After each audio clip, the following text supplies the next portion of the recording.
नमस्ते दोस्तों, मैं हूं हैरिस। फिर से स्वागत करता हूं आप सभी का मेरे चैनल पर। आज हम भोपाल से लगभग 50 किलोमीटर दूर स्थित UNESCO world heritage site Bhimbetka caves की बात कर रहे हैं। क्या आपने कभी ऐसी पत्थरों की दीवारें देखी हैं जो इंसान की सबसे पहली कहानियां सुनाती हैं? ये सिर्फ चित्र नहीं बल्कि 10 से 15 हज़ार साल पुरानी जिंदगियों की झलक है। स्वागत है भीमबेटकाओं की केव में, जहाँ पत्थर भी बोलते हैं। वहीं हम यहाँ पहुँचने की बात करें तो यहाँ जाने का सबसे अच्छा रास्ता है भोपाल से, जहाँ पहुँचने के लिए आपको लगते हैं 45 to 50 मिनट्स। और अगर बात करें हम यहाँ पे कब जाना चाहिए, तो वैसे तो आप यहाँ पे साल के किसी भी मंथ में जा सकते हैं, बट अगर आप यहाँ पे अक्टूबर से मार्च के बीच आते हैं तो आपको यहाँ पे काफ़ी अच्छा मौसम मिलने वाला है, जो काफ़ी ठंडा और घूमने लायक रहेगा। और वहीं यहाँ पे एंट्री करने के लिए मैंने पे करे थे 160 रुपीज़, जो थी 4 व्हीलर कार। और अगर आप यहाँ बस या फिर ऑटो से जा रहे हैं तो इसका रेट आपको अलग मिलेगा।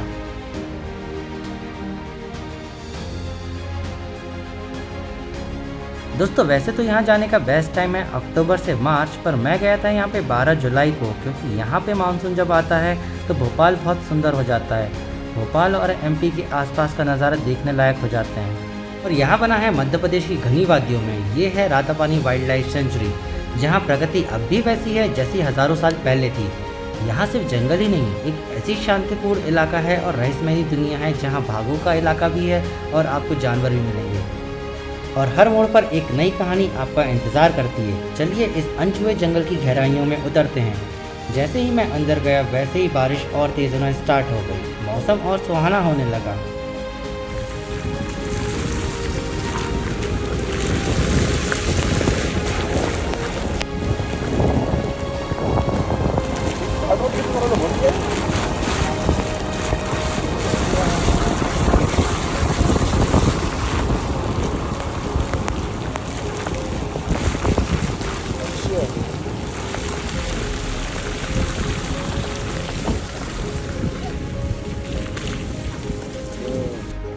हेलो गाइस, तो फाइनली मैं आ गया हूँ भीमबेटका में। और ये one of the oldest rock cave है इन इंडिया, भीमबेटका। यहाँ एक ऐसा स्थान है जो सिर्फ एक स्मारक ही नहीं बल्कि मानव इतिहास की पहली किताब है। यहाँ करीब 750 गुफाएं हैं, जिनमें से लगभग 400 से अधिक गुफाएं सिर्फ इस पहाड़ी पर बसी हुई हैं। इन गुफाओं की उम्र लगभग 10 से 15 हज़ार साल से भी पुरानी है। दीवारों पर बने यह चित्र हमें ले चलते हैं पूर्व इतिहास के युग में, जब इंसान बोलना नहीं बस चित्रों से जीना सीख रहा था। जैसे जैसे हम इन गुफाओं में आगे बढ़ते हैं, यहाँ पत्थर पर हर दीवार पर एक कहानी कहती है। तो चलिए शुरू करते हैं इस समय पर यात्रा की पहली झलक भीमबेटकाओं की गुफाओं में।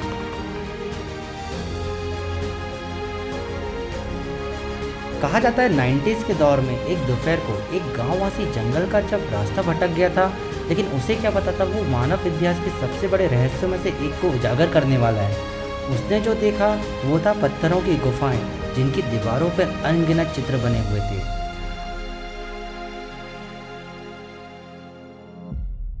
आर्कियोलॉजिस्ट ने जब यहाँ कदम रखा तो उनको यकीन नहीं हुआ। यहाँ सिर्फ गुफाएं नहीं थी, यहाँ एक जिंदा म्यूजियम था। माना जाता है कि यहाँ चित्र 12 से 18,000 BC के बीच बनाए गए थे, जब इंसान ने ना भाषा सीखी थी ना लिखना, बस रंगों से अपनी कहानी कहनी शुरू की थी। और 2003 में भीमबेटकाओं को मिला यूनेस्को वर्ल्ड हेरिटेज साइट का सम्मान, एक ऐसा दर्जा जो बताता है कि यह गुफाएं पूरी मानवता की विरासत है।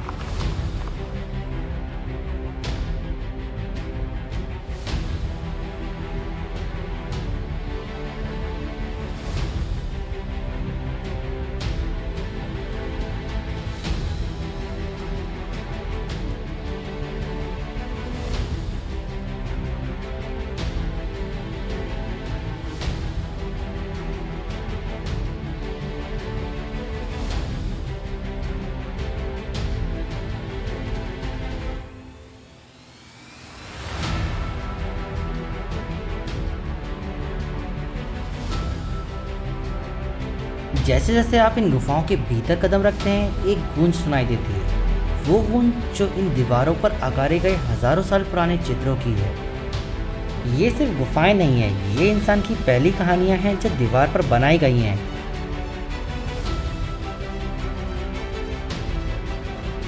यहाँ हम देखते हैं कि लोग मिलकर नाच रहे हैं, जानवर शिकार कर रहे हैं और अपने जीवन के खास पल इन पत्थरों पर छोड़ गए हैं। इन चित्रों में जो रंग हैं वो पेंट नहीं, बिल्कुल मिट्टी, गुरूर, कोयला और पेड़ पौधों से बनाए गए थे। सोचिए, बिना किसी ब्रश या मशीन के इन लोगों ने इतनी सुंदर कला बना दी जो आज भी साफ दिखाई देती है हज़ारों साल बाद भी। हर गुफा में कुछ नया है।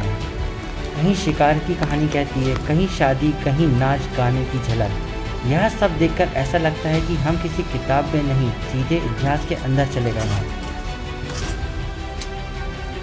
और सबसे खास बात, भीमबेटका हमें यह दिखाती है कि इंसान ने सोचने, महसूस करने की, खुद को दिखाने की एक अलग शुरुआत बहुत पहले कर दी थी। यह जगह सिर्फ घूमने के लिए नहीं, यहाँ हमें बताती है कि हम कहाँ से आए थे।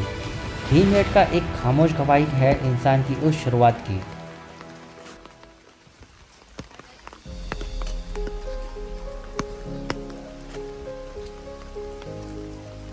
तो गाइस यहाँ अभी बारिश हो रही है काफ़ी बढ़िया है, और ये one of the oldest rock cave है in India and in Asia.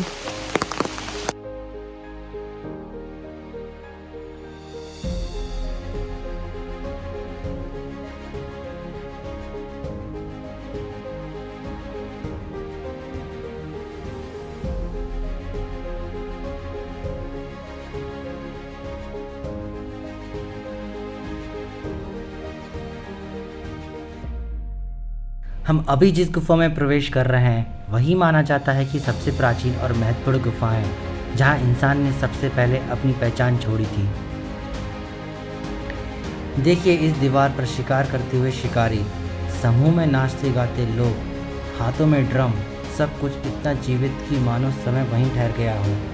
लाल, पीले, काले रंग लगभग 10 से 15 हज़ार साल पुराने बनाए गए यह चित्र एक पुरानी गवाही देते हैं। इन चित्रों से स्पष्ट होता है कि लोग समूह में रहा करते थे। संगीत की खुशबू गुफाओं तक गूंजती थी।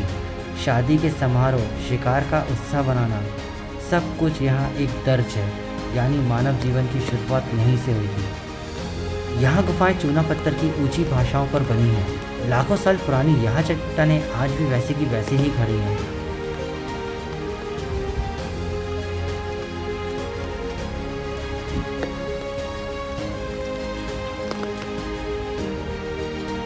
इन अद्भुत चित्रों को देखकर एक सवाल मन में जरूर आता है, इतने सालों तक यहाँ कैसे बचे रहे? ना बारिश इन्हें मिटा पाई, ना धूप इन्हें फीका कर पाई, और ना ही समय इन्हें पूरी तरह खो सका। इसका कारण यहाँ है इन गुफाओं का संरक्षण, यहाँ का वातावरण। ज़्यादातर यहाँ चित्र छायादार जगहों पर बने हैं जहाँ धूप सीधे नहीं पहुँचती है, और यहाँ पत्थरों की दीवारों पर रंगों को इतने लंबे समय तक टिकाए रखती है।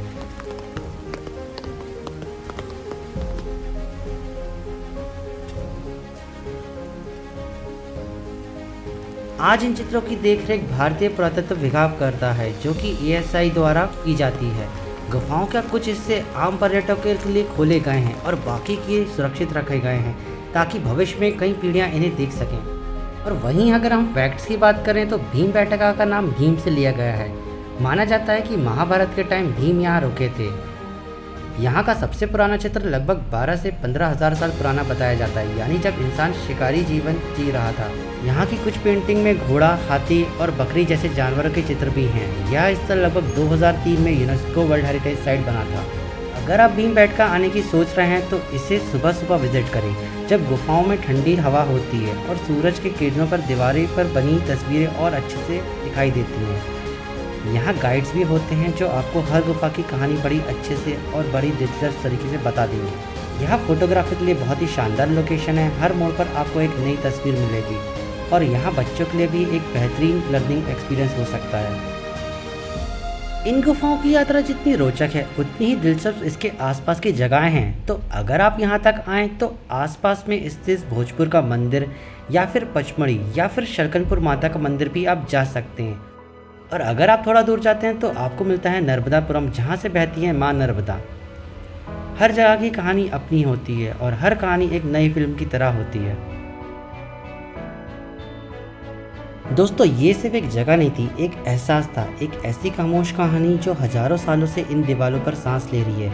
अगर आपको मेरी यह यात्रा पसंद आई हो तो प्लीज़ कमेंट करके ज़रूर बताना, और अगर ये अनुभव अच्छा लगा हो तो एक लाइक ज़रूर करिएगा और इस वीडियो को शेयर करिएगा उन लोगों के साथ जो इतिहास, प्रकृति और संस्कृति से प्यार करते हैं। सब्सक्राइब करिए मेरे चैनल को, क्योंकि हम मिलेंगे फिर एक नए वीडियो में एक नई कहानी के साथ। मैं हूँ आपका दोस्त हैरिस।